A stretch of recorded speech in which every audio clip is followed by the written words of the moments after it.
தேவனே, இன்று என்னை உருமாற்றும். ஆகஸ்ட் மாதம் 13ஆம் தேதி. வினாடியில் வீணாய் போனது. எரேமியா 18:4. குயவன் வணைந்து கொண்டிருந்த மண்பாண்டம் அவன் கையிலே கெட்டு போயிற்று. என்ன ஒரு பரிதாபம்! குயவன் அதை செய்து முடிக்கும் தருவாயில் இருந்திருக்கலாம்.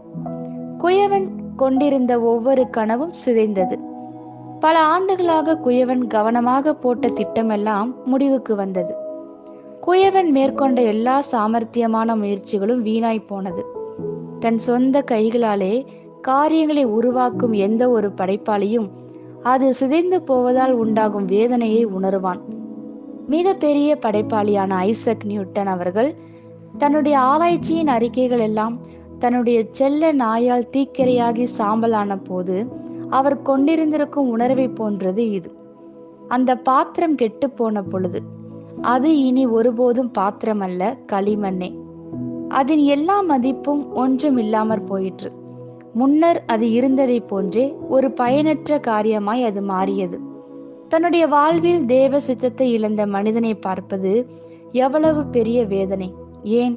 கீழ்ப்படியாமை, ஆவியானவருக்கு உணர்வற்று வாழ்தல், சுய சித்தம் மற்றும் உலகப்போக்கில் வாழ்தலே.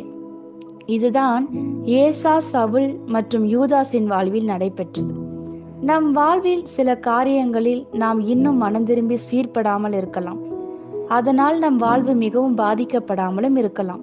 ஆனால் அவை தேவனுடைய திட்டத்தை முழுமையாக சீர்குலைத்துவிடும்.